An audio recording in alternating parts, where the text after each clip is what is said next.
Significance के ऊपर मैं जाता हूं जरा कि ये जो 1947 टू 58 का पीरियड है, ये जो 1947 से लेकर 58 का ये जो पीरियड है, इसकी सिग्निफिकेंस क्या है, क्यों जरूरी है। मैं बार बार कहता हूं क्यों इसको समझना जरूरी है, तो अगर इसको समझेंगे आप तो आपको पाकिस्तान का करंट पॉलिटिकल फैब्रिक समझ आएगा। तो वो क्यों जरूरी है, इसलिए मैं कहता हूं जरूरी है। इसकी सिग्निफिकेंस क्यों जरूरी है, there are various reasons behind this. First of all देखें, कॉन्स्टिट्यूशनल मेकिंग प्रोसेस इसी टाइम के अंदर डिले हुआ, यानी हमने कॉन्स्टिट्यूशन बनाया जाके 56 के अंदर, यानी ये जो हमारे तकरीबन ये जो 9 साल थे, ये 9 साल में कॉन्स्टिट्यूशन नहीं बना सके हम। उसकी डिले का रीजन भी यही पीरियड था, इस पीरियड के अंदर नहीं बन पाया एक इस वजह से। हालांकि इंडिया 49 में बना गया, हमारे साथ आजाद हुआ था। Dominancy of military and bureaucracy, Pakistan में आपको मिलिट्री और ब्यूरोक्रेसी की डोमिनेंसी इसी एज के नजर आती है, इसी पीरियड के अंदर नजर आती है, जो आज तक भी हमारे यहाँ है। Got it. हालांकि इंडिया इससे छुड़ा गया था जान। तो दूसरी चीज ये है कि वो मिलिट्री कैसे स्ट्रांग बनी, ब्यूरोक्रेसी का कैसे दौर आया। तीसरा, delay in elections in transition in political power sharing. तीसरा रीजन ये था कि इलेक्शंस ही नहीं करवा पाए वहां के लोग, और ना वहां की पॉलिटिकल पावर शेयरिंग हुई सही तरीके से। कि एक पॉलिटिकल पावर शेयरिंग होती कि भाई एक ट्रांजिशन होती पॉलिटिकल पावर की, कि कुछ इलेक्शंस होते तो इलेक्शंस में एक पार्टी जीत के आती और वो फिर इलेक्शंस होते, वो पावर दूसरे को देती। ये चीजें आपको इस एज में मिलेंगे ही नहीं, मैं पढ़ाता हूं आप लोगों को, कहीं नहीं मिलती हैं आपको। पॉलिटिकल पावर शेयरिंग ही जब नहीं हुई और इलेक्शंस के अंदर डिले किया गया, तो ऑब्वियसली डेमोक्रेसी तो चलती ही इलेक्शंस के साथ है, पावर शेयरिंग के साथ चलती है। Got it. तो एक ये रीजन है, एक तो ये रीजन था जिसकी वजह से बड़ी सिग्निफिकेंस है इस एज की, कि इलेक्शंस नहीं हुए, और उसकी लेगेसी आज भी आपको नजर आई। हमेशा पाकिस्तान की असेंबलियां तोड़ी गई, हमेशा पावर शेयरिंग नहीं दी गई, इसी से लेगेसी मिलती है हमें वो। एक तो ये तीसरी इसकी ये सिग्निफिकेंस है। चौथी, हर्डल्स इन डेमोक्रेटाइजेशन। जो डेमोक्रेटाइजेशन यानी डेमोक्रेसी का एक प्रोसेस था, कि डेमोक्रेसी जिसमें फ्लोरिश होनी थी वो फ्लोरिश नहीं हो पाई, उसके अंदर हर्डल्स आई, इन्हीं रीजंस की वजह से डेमोक्रेसी फ्लोरिश नहीं कर पाई। एक रीजन ये भी था। फार्मुलेशन ऑफ फॉरेन पॉलिसी, हमारी फॉरेन पॉलिसी भी इसी एज के अंदर बनाई गई, इसी पीरियड के अंदर बनाई गई, और आज भी हमारी फॉरेन पॉलिसी इसी एज से ही लेगेसी लेती है। तो वो कैसे बनाई गई, यही पीरियड था, इन्हीं सारी सिचुएशन के अंदर फॉरेन पॉलिसी बनाई गई। Last but the not least, emergence of ethnic conflict. हमारे यहाँ जो इमरजेंस ऑफ एथनिक कॉन्फ्लिक्ट हुई, जो आज भी आपको पता चलता है, सिंधी, पंजाबी, बलोची, और जो ईस्ट और वेस्ट पाकिस्तान के उस टाइम पे तजाद हुए, उन सारों की बुनियाद भी यही पीरियड है, 1947 टू 58। अगर यही पीरियड सही चलता, अगर इसी पीरियड के अंदर ये सारी चीजें नहीं होती, तो पाकिस्तान की आज ये कंडीशन ना होती जो कंडीशन आपको यहाँ पे नजर आ रही है। इस वजह से कहता हूं कि 1947 टू 58 जो पीरियड है उसकी सिग्निफिकेंस ये है, और आज भी आपको पाकिस्तान के करंट पॉलिटिकल इश्यूज में भी यही सिस्टम नजर आ रहेगा। क्या हमारे हमारे यहाँ एथनिक कॉन्फ्लिक्ट आज भी है, आज भी पीटीएम बन रही है, आज भी फ्रीडम मूवमेंट्स जो चल रही हैं बलूचिस्तान के ऊपर, सिंध के अंदर ये डिमांड्स हो रही हैं, सिरेकी बेल्ट की बात हो रही हैं। आज भी डेमोक्रेसी यहाँ पे मुकम्मल तौर पे कामयाब नहीं हुई है, प्रोसेस अभी का अभी जारी है। आज भी मिलिट्री और ब्यूरोक्रेसी की डोमिनेंसी है पाकिस्तान के अंदर, जो आपको नजर आ रही है। Got it.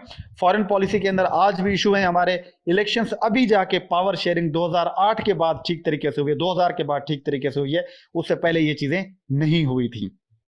Got it. आज भी हमारे यहाँ कॉन्स्टिट्यूशनल इश्यूज के ऊपर डिबेट हो रही है, 18th अमेंडमेंट के ऊपर। तो इन सारी चीजों की लेगेसी, इन सारी चीजों के कॉजेज हमें इस एज के अंदर मिलते हैं, 1947 टू 58 के अंदर हमें मिलते हैं। So this is the most important period in Pakistan history. तो इसको समझना, इसको एक्सप्लेन करना आपको काफी सारे क्वेश्चंस के आंसर कर देगा, और हम इन्हीं चीजों के आंसर ही तलाश करेंगे। और आप देखें पाकिस्तान के अंदर जो भी चीजें होंगी आपको इन्हीं चीजों से ही नजर आएंगी, और आपके कंपेटिटिव एग्जाम्स के अंदर क्वेश्चंस भी इसी तरीके से ही रिजॉल्व होते हैं, इन्हीं चीजों को ही हल करता है। या वो डेमोक्रेसी को टारगेट करता है क्वेश्चंस के ऊपर, या वो जो है नेशनल बिल्डिंग के ऊपर करता है, फॉरेन पॉलिसी के ऊपर होती हैं, पावर शेयरिंग के ऊपर होती है, डेमोक्रेसी के अंदर आ जाती है, कॉन्स्टिट्यूशनल प्रोसेस के अंदर आ जाती है, इन्हीं के अंदर ही चीजें सारी चलती हैं। सो इसलिए इसको समझना बहुत ही इंपॉर्टेंट है। तो आई होप यहां तक चीजें आपको क्लियर हो गई होंगी। सो लेट्स मूव, हम अभी स्टार्ट करते हैं कि independence political instability in Pakistan's first experiment with the democracy. यानी पाकिस्तान आज़ाद हुआ, पाकिस्तान के अंदर पॉलिटिकल इंस्टेबिलिटी हुई आज़ाद होते ही, और पाकिस्तान का जो पहला एक्सपीरियंस था 1947 टू 58, वो पाकिस्तान का पहला जो डेमोक्रेसी के साथ एक्सपीरियंस था वो फेल हुआ, वो नाकाम हुआ। यानी we could not become true democracy, we could not consolidate democracy. Why? On the other hand जो इंडिया था, आपने देखा वो डेमोक्रेसी को कंसोलिडेट भी कर गया, वो इन सारे इश्यूज से निकल गया बाहर, और वो जो है तरक्की की राह पे चला गया। बट हम वहां पे फंस गए, हम एक क्विगमेयर के अंदर आ गए, एक दलदल के अंदर फंस गए उस टाइम पे। तो उसके रीजंस क्या थे, तो इसी को अभी हम स्टडी करने जा रहे हैं, इसको अभी हम देखते हैं। क्योंकि प्री पार्टीशन की काफ़ी सारी चीज़ें आपके माइंड में होंगी कि क्या क्या चीज़ें उस टाइम पे हुई थी। अभी देखते हैं कि इसके अंदर क्या सिचुएशन जाती है। सो आई होप यहाँ तक आपको चीज़ें क्लियर होंगी। Start. Following the independence, it took 3 governor generals, 4 prime ministers, 2 constituent assemblies, and 9 years of prolonged constitution making process to produce the first constitution of 1956. आपको इस एज के अंदर तकरीबन 6 से 7 प्राइम मिनिस्टर चेंज होते नजर आएंगे। आपको इस एज के अंदर 3 गवर्नर जनरल चेंज होते नजर आएंगे। आपको इस पीरियड के अंदर 9 साल की डिले मिलेगी कॉन्स्टिट्यूशन मेकिंग के अंदर। आपको इस पीरियड के अंदर 2 कॉन्स्टिट्यूएंट असेंबली को जो है डिसॉल्व करने की बात मिलेगी इस कॉन्स्टिट्यूशन के अंदर, इस पीरियड के अंदर 1947 टू 56 के अंदर। इस तरीके का टर्बुलेंस भरा, कायोटिक, वायोलेंट, इनस्टेबल जो पीरियड है, ये पीरियड रहा है पाकिस्तान का, जो 1947 टू 58 का। बट ऑन कंट्रोरी अगर हम इंडिया को देखें, वहां पे कुछ भी ऐसा नहीं हुआ। 49 में कॉन्स्टिट्यूशन बन गया, इलेक्शंस टाइम पे हो गए, रिफॉर्म्स टाइम पे आ गए, एक ही जो है उनका वजीर आजम रहा, नेहरू रहा हमेशा से। कोई गवर्नर चेंजिंग के अंदर इतनी ट्रांजिशन नहीं आई, सुकून से उनकी चीज़ें हो गई, हर चीज़ को उन्होंने मैनेज कर लिया। बट हमारे यहाँ ये कंडीशन रही। वाई? क्यों? इसी चीज़ को हम एक्सप्लेन करेंगे आगे। इतना टर्बुलेंस भरा ये जो पीरियड है हमारा वो रहा है, इसी को अभी हम एक्सप्लेन करेंगे। ओके। आज़ादी के बाद आपको पता है कि जो कैद आज़म था, it became the first governor general as the president of national assembly. यानी उस टाइम पे जो असेंबली सिलेक्ट होके आई थी, 46-49 के इलेक्शंस हुए थे, तो वही लोगों को जो पाकिस्तान के अंदर थे वो असेंबली के मेंबर बन गए थे। तो कैद आज़म उसका प्रेसिडेंट भी था, पहला गवर्नर जनरल भी था, और लियाकत अली खान जो था वो पाकिस्तान का पहला प्राइम मिनिस्टर बना उस टाइम पे जाके। बट हुआ क्या कि कैद आज़म 48 में जो है वो वफात पा गए, तो उनकी जगह पे जो ख्वाजा नाजिमुद्दीन था वो शॉर्ट टर्म के लिए, ठीक है, वो जो है गवर्नर जनरल बना और बाद में वो प्राइम मिनिस्टर बना जाके, पर वो गवर्नर जनरल भी बना था। तो दूसरा गवर्नर जनरल वो था और तीसरा इस्कंदर मिर्जा था, हम आगे देखेंगे। और जो तीसरा था वो मलिक था, गुलाम मोहम्मद, और चौथा वो था। तो जो फिर मलिक गुलाम मोहम्मद रिटायर्ड ब्यूरोक्रेट था, वो गवर्नर जनरल ऑफ पाकिस्तान बना। ठीक है, वो क्या बना? वो पाकिस्तान का गवर्नर जनरल बना, ब्यूरोक्रेट था। ठीक है, गवर्नर जनरल जो था। और तकरीबन आपको सारे ये ब्यूरोक्रेट्स ही नजर आएंगे जो उस टाइम के खड़े हुए थे। तो ये सिचुएशन क्रिएट हुई। गुलाम मोहम्मद जैसे ही आया, आते ही उसने अपने मुखालफों को शटअप कॉल देने के लिए एक जो है कॉन्स्टिट्यूएंट असेंबली से एक बिल पास करवाया। उस बिल को कहा जाता था public and representative office disqualification act, जिसे शॉर्टली प्रोडा कहा जाता है, जो 1949 के अंदर दिया गया था। इसके अंदर क्या था? इसके अंदर यह था, ये आते ही इसने तबाही मचाई आके इसने कहा कि जो भी पब्लिक ऑफिस होल्डर्स हैं और जो गवर्नमेंट पब्लिक ऑफिसर होल्डर हैं, ठीक है, so that provided for the trial of public office holders and disqualification, got it, from holding public office for up to 15 years. तो इन्होंने आके करप्शन के केसेस खोले, आके उन्होंने कहा कि जो भी असेंबली के मेंबर थे उन्होंने करप्शन की है, तो उस करप्शन को रोकने के लिए उसने परोड़ा जारी किया। और ये जो आपको नेब की आजकल की चीज़ें मिलती हैं ना, जो नेब आया है, उससे पहले भी बहुत सारे आर्डर से हम पढ़ेंगे, उसकी स्टार्टिंग जो हुई थी वो इसी से हुई थी, परोड़ा से हुई थी।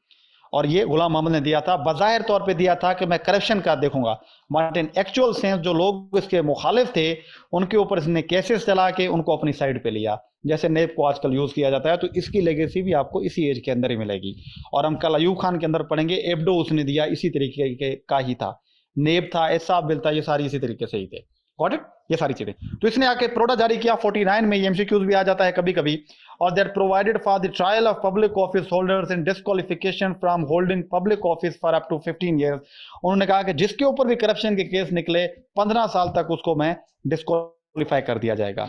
तो एक्चुअल सेंस में ये बाज़ाहिर तौर पे ऐसे लाया गया था, बट इन एक्चुअल सेंस वो ला रहा था अपने पावर को मेंटेन करने के लिए और उन लोगों को चुप कराने के लिए। और उसके ऊपर केसेस कितने डाले गए, किसी के ऊपर 5 रुपए की, किसी के ऊपर 10 रुपए की, किसी के ऊपर 7 रुपए की, किसी के ऊपर 500 की, किसी के ऊपर 1000 की करप्शन के केसेस थे। उन बेचारों को इसने जेल में डाला, उनको साइड पे किया, उनको जो है उन्होंने क्या किया कि इस तरीके से की ये सारी चीजें क्रिएट की। Got it. तो क्या है कि ये प्रोडा जारी किया गया उस टाइम पे, तो ये सिचुएशन क्रिएट हुई 15 ईयर्स के बाद ये सारी। तो ये प्रोडा जारी किया उसने आते ही जनाब ने। फिर क्या होता है कि कॉन्स्टिट्यूशन चूंकि उस टाइम पे बन नहीं रहा था, उसकी सिचुएशन बड़ी क्रिटिकल कंडीशन थी उस टाइम पे, उसको भी हम आगे डिस्कस करेंगे।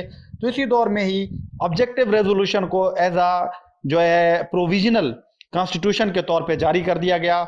और जो पहले एक्ट था 1935 का, उसी पे पाकिस्तान चल रहा था, बट 49 के अंदर ऑब्जेक्टिव रेजोल्यूशन को दिया गया और कहा गया कि जब तक नया कॉन्स्टिट्यूशन नहीं बनता तब तक ऑब्जेक्टिव रेजोल्यूशन को जो है हम आगे पास करेंगे। नाजिमुद्दीन बने गवर्नर जनरल, और फिर हमने देखा कि वो शॉर्ट टर्म के लिए बने, फिर जो थे वो गुलाम मोहम्मद बन गया जो कि रिटायर्ड ब्यूरोक्रेट थे, वो बने आके 49 के अंदर। सो 49 के अंदर आके ही उसने एक प्रोडा नामी एक जो है बिल पेश किया। उस बिल का बज़ाहिर मकसद तो ये था कि करप्शन के खिलाफ है। इन रियल सेंस जो उसका मकसद था, वो मकसद ये था कि वो अपने जो आप कहें कि एक किस्म के जो उनके मुखालिफ थे, उन मुखालफों को वो जो है वो साइड पे कर पाए, उसका रीज़न ये था। ठीक है, ये रीज़न दी गई।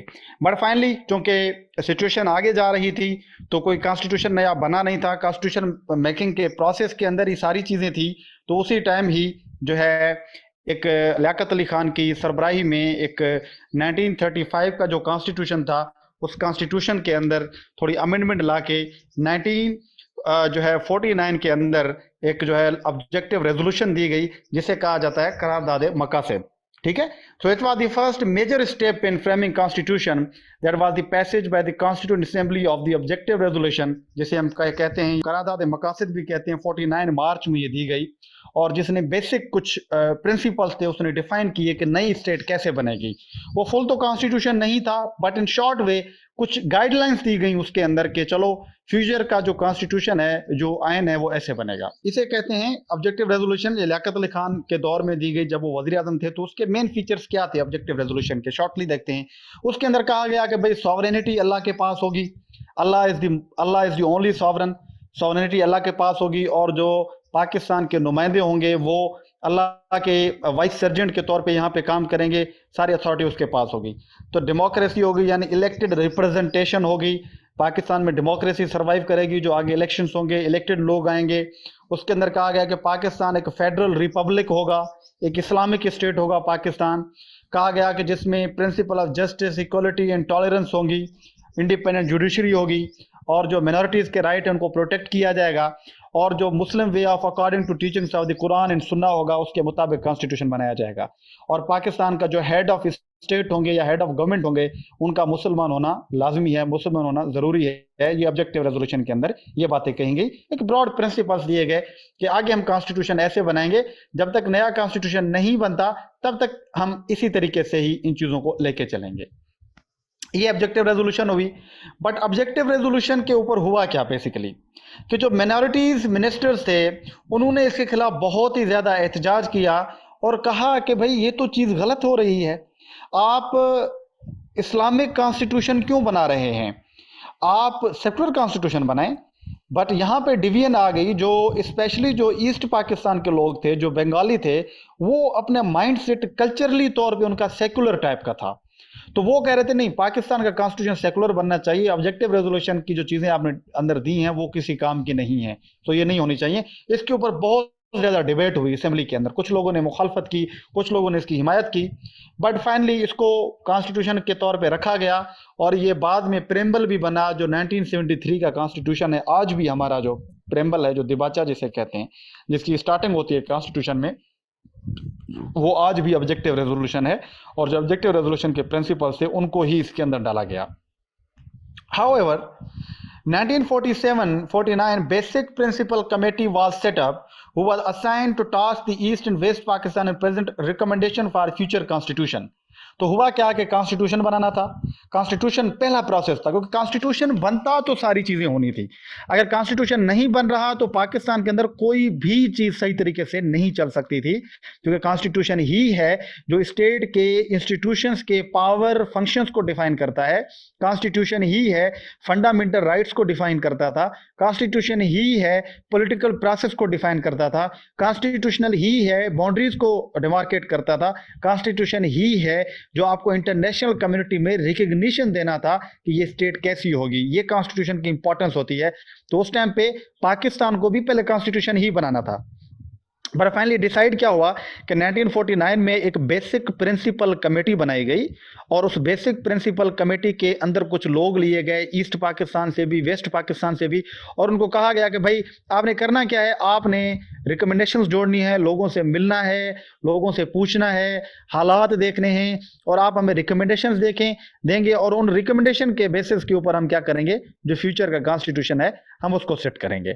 ये कॉन्स्टिट्यूशन कमेटी बनाई गई, जैसे बीपीसी कहा जाता है, बेसिक प्रिंसिपल कमेटी। सो जो बेसिक प्रिंसिपल कमेटी थी, it visited different areas in present 3 reports. उसने डिफरेंट जो एरियाज थे उनको विजिट किया और 3 दफ़ा अपनी रिकमेंडेशंस दी, जिन्हें 3 रिपोर्ट्स के तौर पे कहा जाता है। बेसिक प्रिंसिपल रिपोर्ट्स जिन्हें कहा जाता है, 3 किस्म की दी उसने, जिसे बेसिक प्रिंसिपल रिपोर्ट्स कहा जाता है। ठीक है, तो अभी वो हम पढ़ेंगे वो 3 रिपोर्ट्स क्या थी।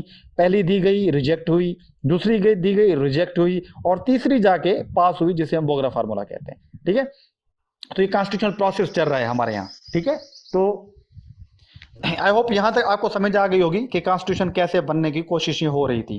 बेसिक प्रिंसिपल कमेटी और उसके बाद बेसिक प्रिंसिपल रिपोर्ट्स देनी थी उस कमेटी ने। सो ये चीजें क्रिएट हुई। जो पहली 2 रिपोर्टें उन्होंने पेश की, पहली रिपोर्ट की 49 के अंदर, दूसरी रिपोर्ट पेश की उसने 52 के अंदर, बेसिक प्रिंसिपल कमेटी ने, कि ऐसे कॉन्स्टिट्यूशन बनने चाहिए। बट ये जो दोनों रिपोर्ट्स पेश की, इन दोनों पे कुछ मेजर इश्यूज आ रहे थे उन कमिटीज को। वो इश्यूज क्या थे? वो इश्यूज थे between the east wing and the west wing. जो ईस्ट विंग था ठीक है, सो जो ईस्ट विंग था, वो ईस्ट विंग जो था, थैंक यू सैमा, जो ईस्ट विंग था उसकी डिमांड्स अपनी आ रही थी, वेस्ट विंग की अपनी डिमांड्स आ रही थी। ये 4 मेन इश्यूज थे जो 2 बेसिक प्रिंसिपल कमेटीज को उस टाइम पे सामने आए, जो बड़ा रीजन बनेंगे आगे चल के कॉन्स्टिट्यूशन मेकिंग के अंदर। तो 4 इश्यूज क्या थे बेसिकली, जो ईस्ट और वेस्ट विंग में 2 रिपोर्ट्स ने, 2 कमेटीज ने रिपोर्ट्स पेश की, उनको रिजेक्ट किया गया, और इन 4 इश्यूज के ऊपर किया गया, ईस्ट और वेस्ट विंग के ऊपर। इश्यूज क्या थे? पहला इशू था secular versus the religious constitution. इस पे इशू आ गया कि जो वेस्ट विंग था ये कह रहा था कि कॉन्स्टिट्यूशन होना चाहिए इस्लामिक बेसिस के ऊपर, क्योंकि हमने इस्लाम के नाम पे पाकिस्तान लिया है, सो लिहाजा इस्लामिक बेसिस पे होना चाहिए।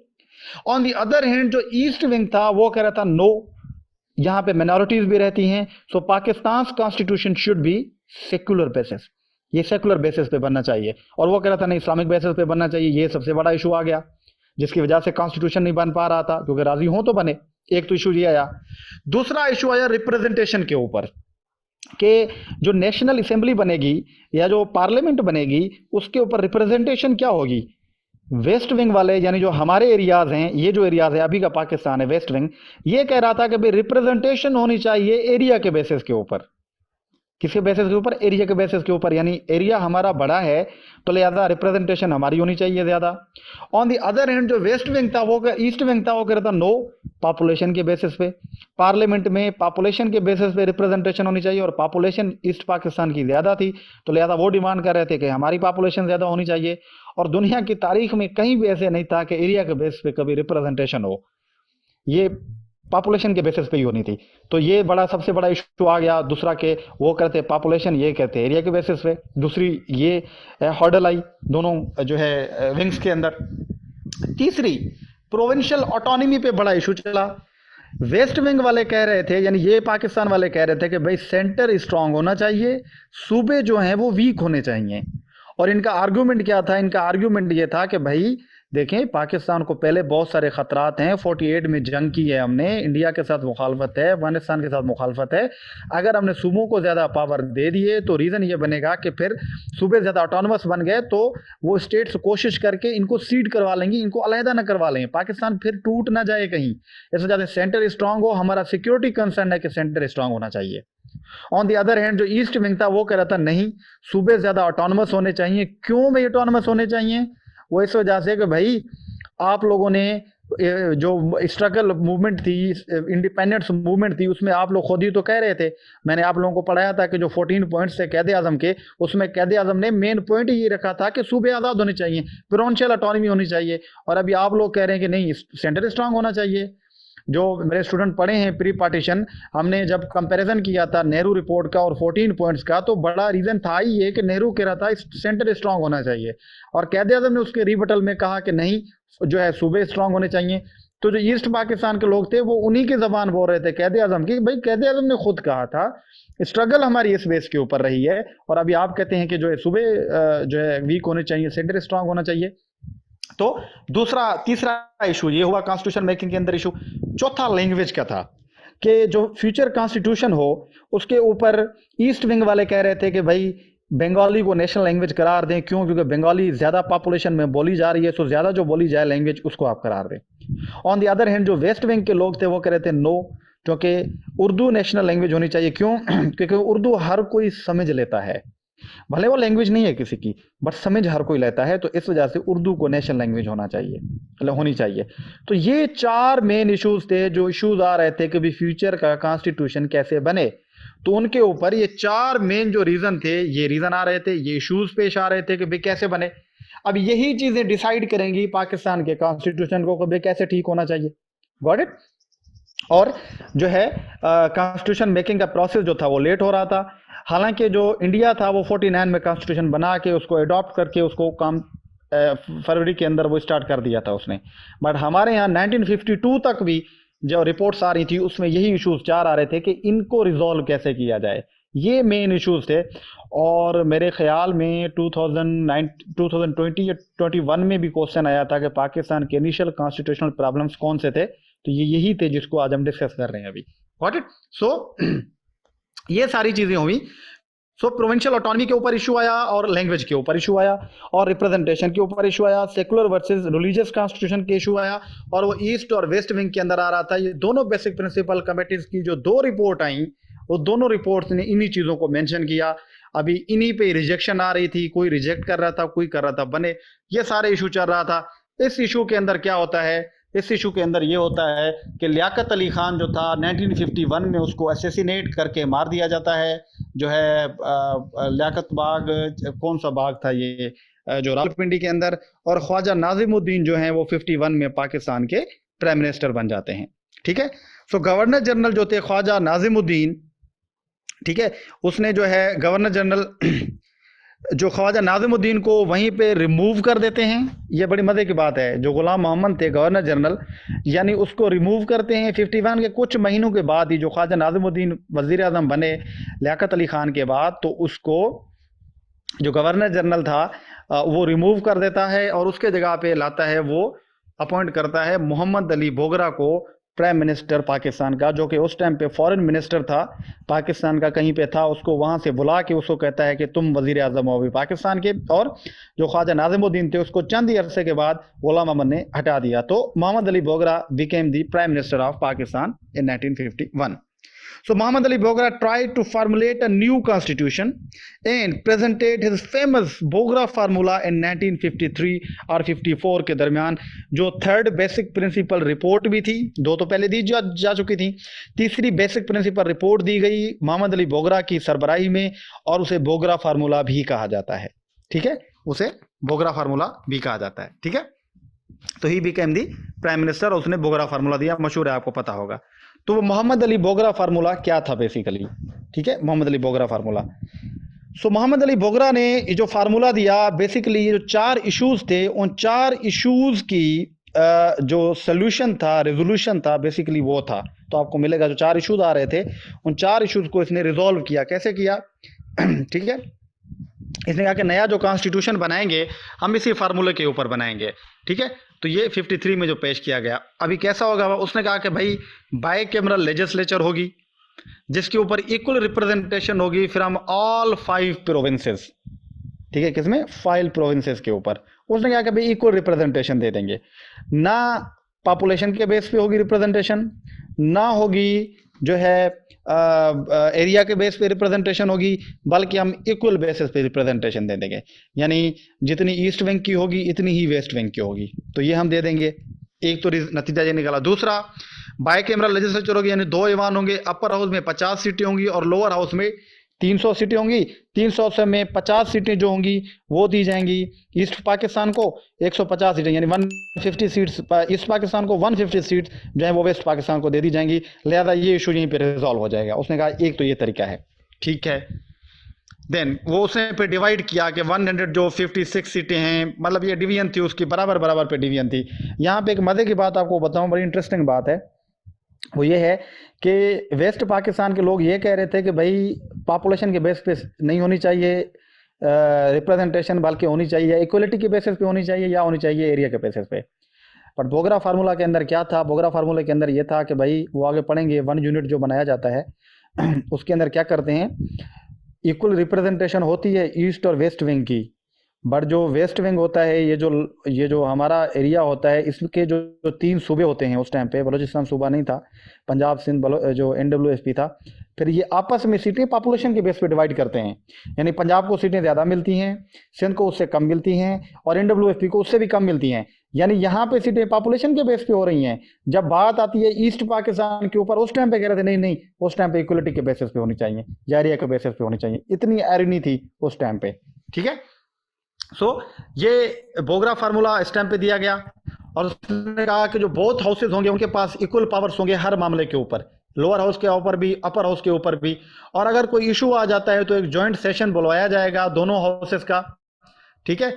और उसके बाद उन्होंने कहा कि in case of difference opinion, अगर दोनों हाउसेस में ओपिनियन में कोई डिफरेंस आ जाता है तो एक जॉइंट सेशन बनाएंगे जिसके अंदर दोनों हाउसेस से लोग आएंगे, और वो मिलके मेजॉरिटी में जो लोग डिसाइड करेंगे उसी डिवीजन के ऊपर ही चीज़ों जो है वो डिवाइड की जाएंगी। और उसने कहा कि उर्दू और बंगाली जो लैंग्वेज होंगी दोनों को नेशनल लैंग्वेज का दर्जा दिया जाएगा। और जो रिलीजन होगा, वो रिलीजन जो होगा वो इस्लाम को हम जो है ऑफिशियल रिलीजन जो है वो करार दे देंगे, ठीक है, ठीक है। ये चीजें अभी देखें, ये दोनों जो 4 इश्यूज आ रहे थे उन चारों का रेजोल्यूशन पेश कर दिया बोगरा फार्मूला ने। नंबर 1 इशू था, भाई इशू था सेकुलर वर्सेस रिलीजन का, तो उन्होंने कहा कि इस्लाम को हम कर देंगे, बंगाली ने कहा ठीक है। और दूसरा मसला आया था रिप्रेजेंटेशन का, उन्होंने कहा कि ना एरिया के बेस पे होगी ना पॉपुलेशन पे, पैरिटी के बेसिस पे दे देंगे। 150 सीट्स आपकी है, 150 सीट्स हमारी हैं। बंगालियों ने कहा, ईस्ट पाकिस्तान के लोगों ने कहा ठीक है, हम इस पर भी राजी हैं। तीसरा इशू आ रहा था सेंटर वर्सेज प्रोविंसेस की स्ट्रांग होने का, तो उसके ऊपर जो है सेंटर को ज्यादा पावर दे दिए गए और सूबों को पावर कम दे दिए गए। उस पर भी बंगाली राजी हो गए। लैंग्वेज के ऊपर इशू आ रहा था, बंगाली कह रहे थे बंगाली हो लैंग्वेज, और ये कह रहे थे उर्दू हो। तो उन्होंने कहा कि ना बंगाली होगी ना उर्दू होगी, दोनों होंगी नेशनल लैंग्वेजेस, हम दोनों को नेशनल लैंग्वेज करार दे देंगे। तो ये चारों इशूज बोगरा फार्मूले ने रिजॉल्व कर दिए और इस पर बंगाली भी राजी हो गए। तो ऑब्वियसली अभी कॉन्स्टिट्यूशन मेकिंग का प्रोसेस आगे जा रहा था, क्योंकि पहले तो 2 रिपोर्ट्स कैंसिल हो गई थी। तीसरी रिपोर्ट जिसे बोगरा फार्मूला कहा जाता है, बेसिक प्रिंसिपल रिपोर्ट, वो एक्सेप्ट कर दी गई दोनों तरफ से। अभी कॉन्स्टिट्यूशन मेकिंग का प्रोसेस थोड़ा तेज होने लगा था पाकिस्तान में, कॉन्स्टिट्यूशन बन जाए और बने तो फिर इलेक्शंस हो, इलेक्शंस के बाद नई असेंबली आ जाए और पाकिस्तान का सिस्टम सही चलना शुरू हो जाए। बट ऐसा कहाँ होने देते थे लोग। हुआ क्या, इसके ऊपर रिएक्शन क्या आया बोगरा फार्मूले पे। बोगरा फार्मूले पे रिएक्शन आया कि भाई दोनों हाउसेस के पास एक पावर कैसे होना चाहिए। हालांकि होता ऐसे है कि लोअर के पास ज़्यादा पावर होने चाहिए, अपर के पास कम होने चाहिए। थोड़ी बहुत क्रिटिसिज्म हुई इसके ऊपर, नेशनल लैंग्वेज के ऊपर भी मसला हल हो गया। बाय द वे जो कंपेयर किया जाए दोनों रिपोर्ट से आगे, उनके हिसाब से बोगरा फार्मूले को एक्सेप्ट कर लिया बंगालीज ने, सब ने मिलके। उन्होंने कहा कि ये ठीक है, अगर इस प्रिंसिपल के ऊपर कोई कॉन्स्टिट्यूशन बनता है तो ठीक है, हमें कोई इशू नहीं है, कॉन्स्टिट्यूशन आप बना लें। तो अभी इस तरीके से कॉन्स्टिट्यूशन मेकिंग का प्रोसेस स्टार्ट हो रहा था। Got it. सो इसी के बाद 1944 में 1 यूनिट स्कीम आई, जिसे बोगरा फार्मूले के अंदर ही 1 यूनिट स्कीम थी। 1 यूनिट स्कीम बेसिकली क्या थी, आप अक्सर सुनते आए होंगे कि 1 यूनिट है, 1 यूनिट ऐसा हुआ था, 1 यूनिट में ये हुए, स्टूडेंट निकले, एहतजाज किया, तो ये किया, वो किया, वो क्या था, इसको जरा समझें आप, ठीक है, 1 यूनिट स्कीम को। सो Nevertheless, the rulers of Pakistan tried to solve the issue of disparity which was being faced by the East Pakistan. East Pakistan और वेस्ट पाकिस्तान में बहुत ज्यादा इशू आ रहा था पैरिटी के बेसिस के ऊपर कि रिप्रेजेंटेशन कैसे दी जाए, ठीक है, इसका बड़ा इशू आ रहा था और उसका एरिया भी बड़ा दूर था। तो उस टाइम पे जो मोहम्मद अली बोगरा थे उसने एक कंसेप्ट दिया नया जिसका नाम था वन यूनिट कंसेप्ट था कि हम वन यूनिट बना देते हैं। भाई वन यूनिट कैसे बनेगा? उसने कहा वन यूनिट ऐसे बनाएंगे हम कि हम ये करेंगे कि ईस्ट पाकिस्तान एक यूनिट होगा, वेस्ट पाकिस्तान एक यूनिट होगा। पहले क्या था, पहले यहां पे 3 सूबे थे और चौथा सूबा था ईस्ट पाकिस्तान। उसने कहा कि जो वेस्ट पाकिस्तान के 3 सूबे हैं हम उसको मिला के एक यूनिट कर देंगे और उनकी 150 सीटें होंगी। हम वेस्ट ईस्ट पाकिस्तान को मिला के, वो है ही एक सूबा, उनकी भी 150 सीटें होंगी। तो हम इस तरीके से वन यूनिट बना लेंगे। यानी वन यूनिट क्या है? ईस्ट पाकिस्तान एक यूनिट होगा, वेस्ट पाकिस्तान भी एक यूनिट होगा। मतलब इसके अंदर ये किया गया, मतलब इसके अंदर ये किया गया कि भाई जो वेस्ट पाकिस्तान के 3 सूबे थे, सिंध, NWFP और पंजाब जो थे, उनको मिला के बलूचिस्तान को एक यूनिट कर दिया गया कि ये एक यूनिट है। अभी इनकी रिप्रेजेंटेशन 150 होगी, पैरिटी के बेसिस पे होगी और इनका जो कैपिटल होगा वो कैपिटल होगा लाहौर के अंदर। Got it? वो किसके अंदर होगा? लाहौर के अंदर होगा। यानी कि जो सूबे थे पाकिस्तान के 3, उन तीनों सूबों की हैसियत जो थी वो खत्म कर दी गई और इन सबको मिला के एक ही यूनिट कर दिया गया और उसका हेडक्वार्टर रखा गया लाहौर के अंदर कि लाहौर उसका हेडक्वार्टर होगा।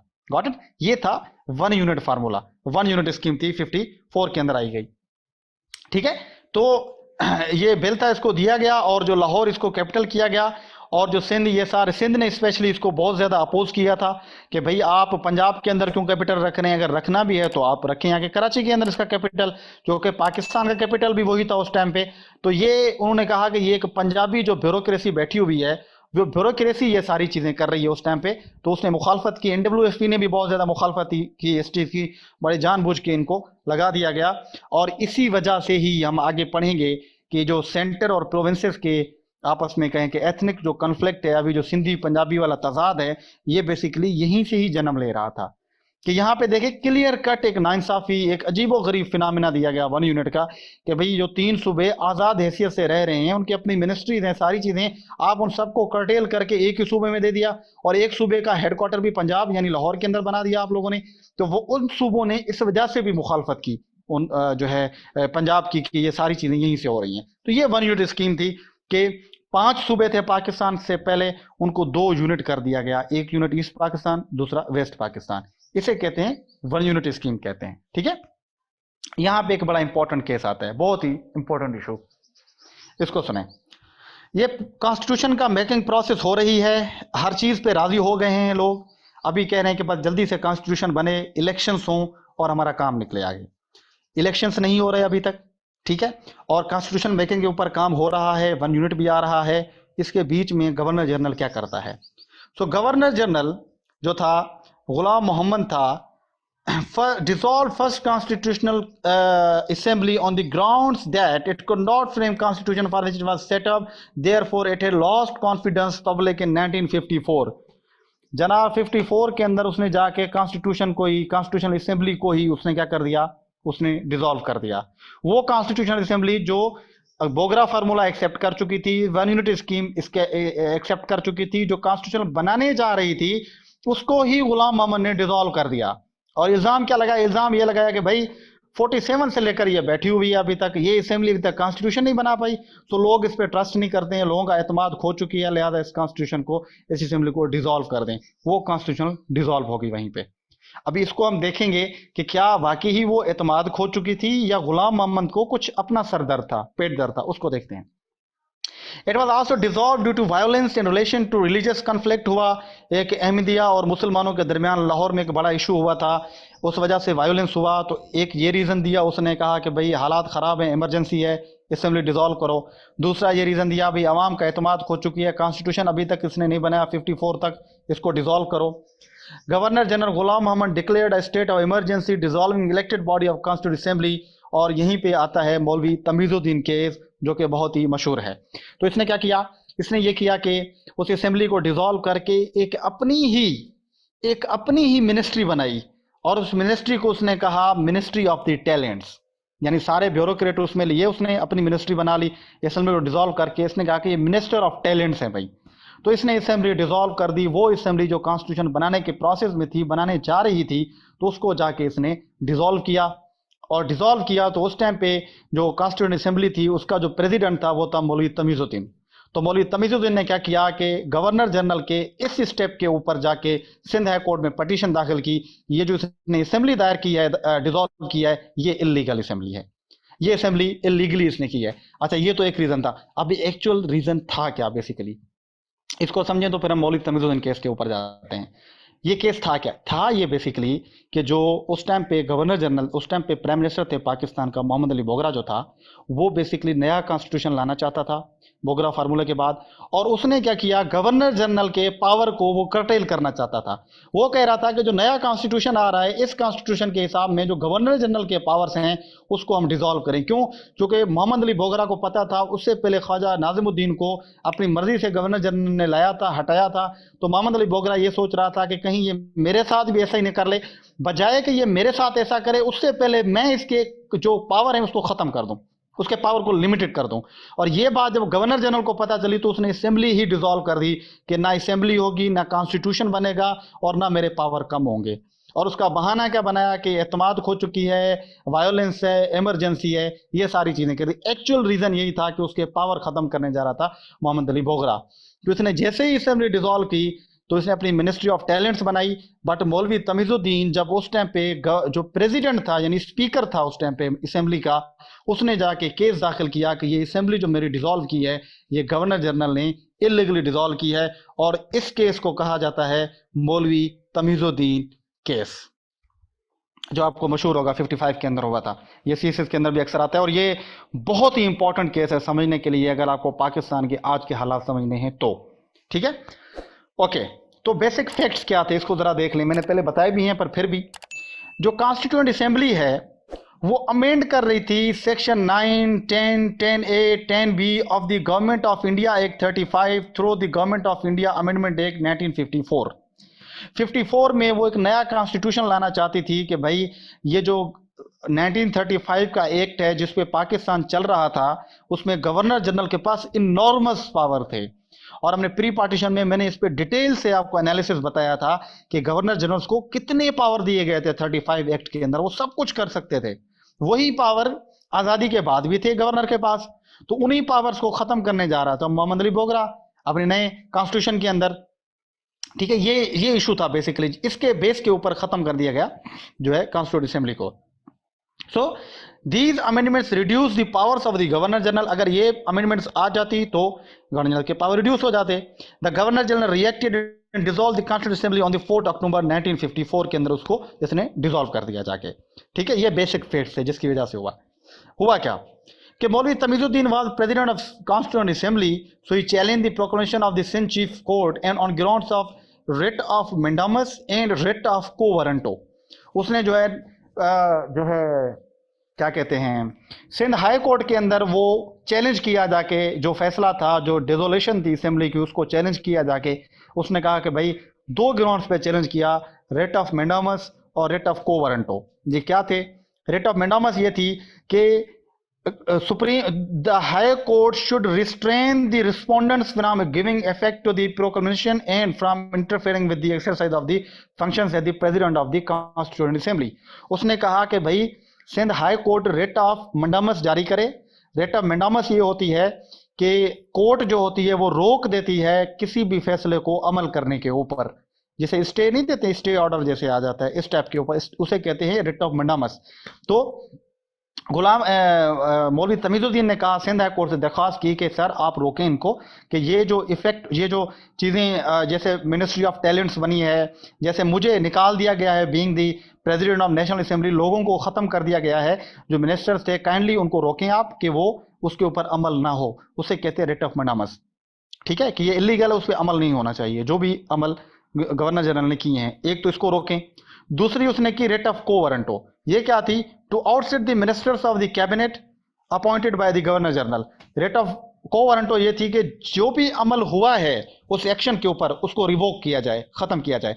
यानी जो नए मिनिस्टर्स उसने बनाए थे मिनिस्ट्री ऑफ टैलेंट्स के, उनको खत्म कर किया जाए और मेरी पोजीशन जो वहां पे थी उसको बरकरार रखा जाए। क्यों? क्योंकि ये इलीगली जो है वो कॉन्स्टिट्यूएंट असेंबली जो है ये इलीगली डिसॉल्व की गई है। तो ये रिट ऑफ मिनामस थी, रिट ऑफ को वारंटो इसने दाखिल की। अभी इसके ऊपर डिसीजन आना था। किसका डिसीजन आना था? इसके ऊपर डिसीजन आना था हाई कोर्ट का। देखते हैं वो क्या आता है हाई कोर्ट का डिसीजन। ओके, सो गवर्नमेंट का रिप्लाई क्या था इसके ऊपर कि भाई जब इसने writ of quo warranto, writ of mandamus जारी की तो गवर्नर जनरल गुलाम अहमद ने किस बेस के ऊपर क्या उसके ऊपर किया? अंडर बोगरा थी। ठीक है, so governor general reply, section 63 of the Indian Independence Act 1947 give the Governor General of each of the new dominions full powers to assent any law of the legislature of the dominions, so the Sindh Chief Court has no jurisdiction to issue any writ।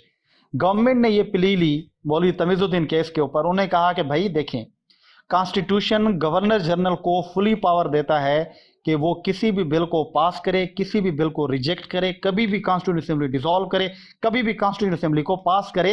ये 35 का जो act आया था उसमें governor general के पास ये power है।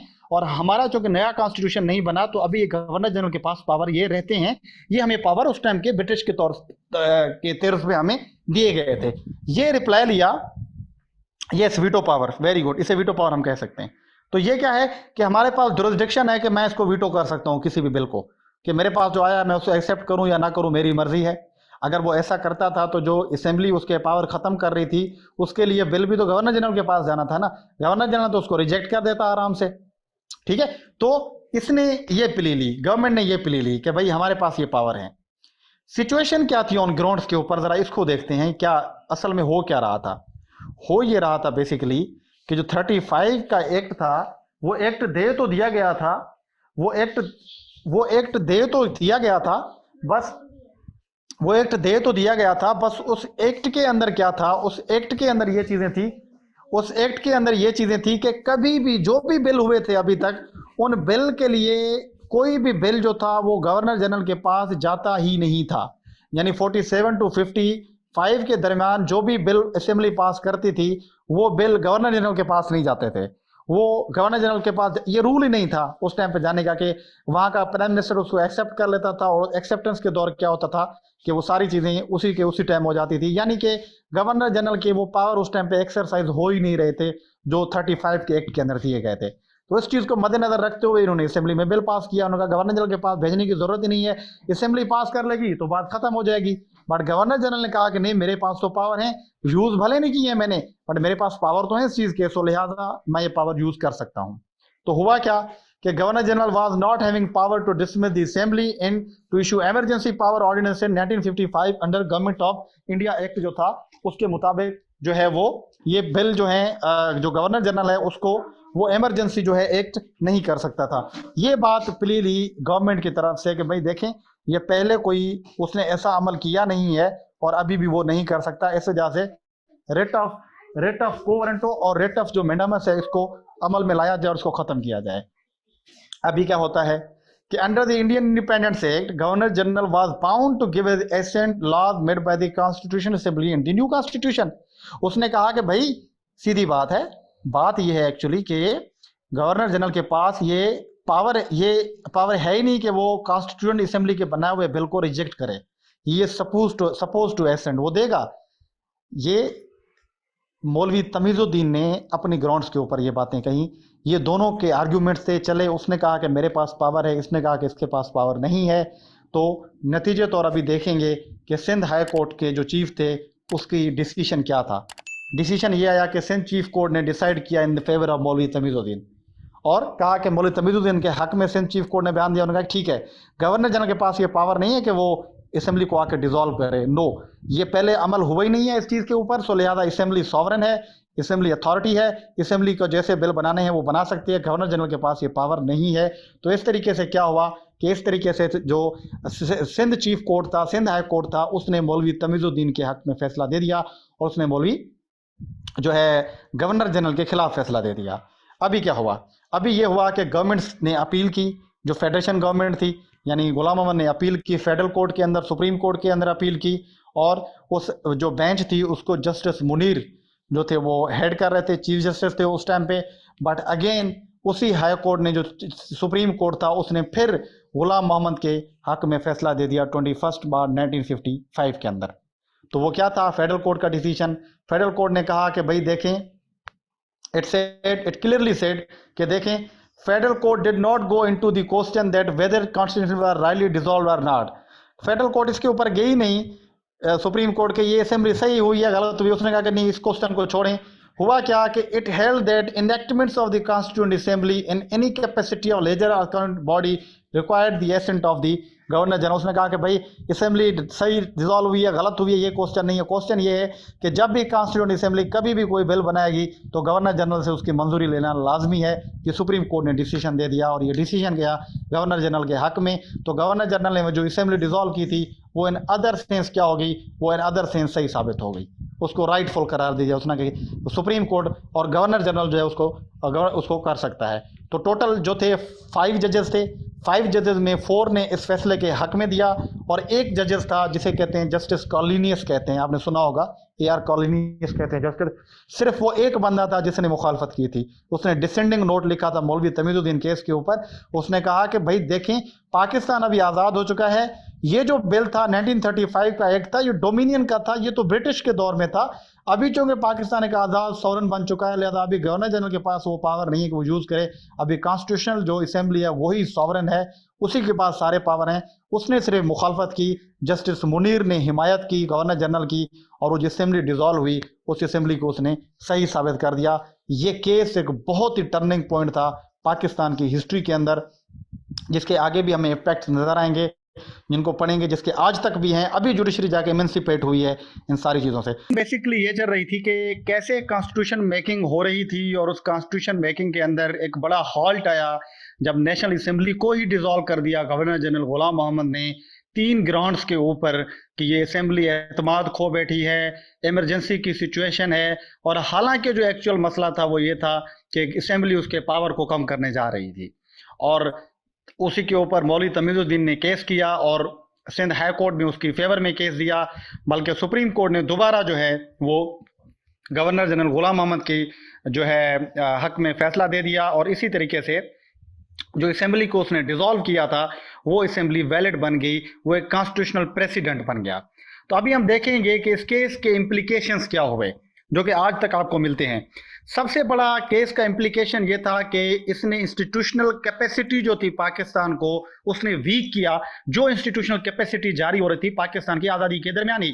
यानी पाकिस्तान आज़ाद ही अभी हुआ था, और उस आज़ादी के दरमियान ही ये सिचुएशन क्रिएट हो गई, ये सिचुएशन क्रिएट हुई कि उस सिचुएशन के अंदर पाकिस्तान एक नया नया स्टेबल होने जा रहा था, और उस स्टेबिलिटी के अंदर ही यानी असेंबली स्ट्रांग हो रही थी, असेंबली कॉन्स्टिट्यूशन बनाने जा रही थी, काम ऑलमोस्ट कंप्लीट हो चुका था, जो है कॉन्स्टिट्यूशन इशू होने वाला था। उस इशू के अंदर सुप्रीम कोर्ट ने आके बीच में चवल मारी, और आके उसने जो जस्टिस मुनीर मलिक ने उसने आके जो है इसके हक में फैसला दे दिया, जो कि बिल्कुल इलीगल था। तो इस वजह से एक तो इंस्टीट्यूशनल स्टेबिलिटी जो थी वो इंस्टीट्यूशनल स्टेबिलिटी के अंदर बड़ा नुकसान आया, बहुत ही ज्यादा पाकिस्तान को वो मसला करना पड़ा। तो एक तो वो वीक हुई इस फैसले से। दूसरा, एस्टेब्लिश्ड डॉक्ट्रिन ऑफ नेसेसिटी, नजरिया ज़रूरत जो आप सुनते हैं, अक्सर वर्ड सुनते हैं, वो इसी केस से पहले इमर्ज हुआ था। नजरिया ज़रूरत क्या था, डॉक्ट्रिन ऑफ नेसेसिटी क्या था कि भाई जब भी कोई इमरजेंसी की कंडीशन आए, जब कोई ऐसी कंडीशन आए तो ये जो एग्जेक्टिव होगा पाकिस्तान का उसके पास ये पावर है कि वो असेंबली को डिसॉल्व कर सकता है। अब ये डॉक्ट्रिन ऑफ नेसेसिटी को डिटरमिन कौन करेगा कि ये वाकई डॉक्ट्रिन ऑफ नेसेसिटी है या कोई भी आके बाद असेंबली को डिसॉल्व कर दे।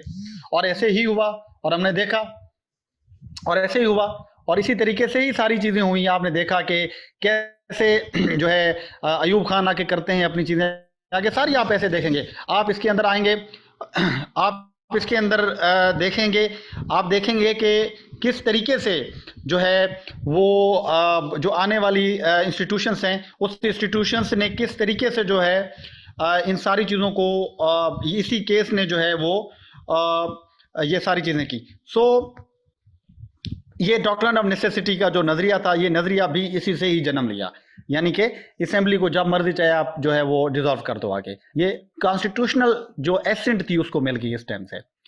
Made questionable the role of judiciary, judiciary के रोल को क्वेश्चनेबल कर दिया इस डिसीजन ने कि जुडिशरी तो वो कोई न्यूट्रल तो नहीं है, यानी इस टाइम पे जुडिशरी को तो एक्शन लेना चाहिए था, एक सेपरेशन ऑफ पावर की चीज को मेंटेन करना चाहिए था, चेक एंड बैलेंस को देखना चाहिए था। बट जो है सुप्रीम जो उस टाइम पे जुडिशरी थी वो तो गवर्नर जनरल के पास आके बैठ गई सीधी तरीके से।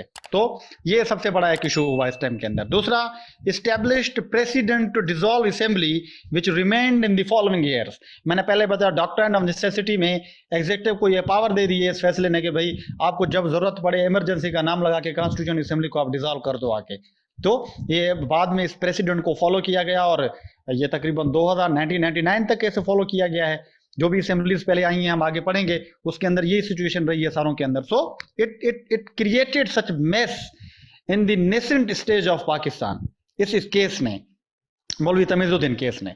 ठीक है, तो ये इसकी इंप्लीकेशंस थी जो आपने देखी।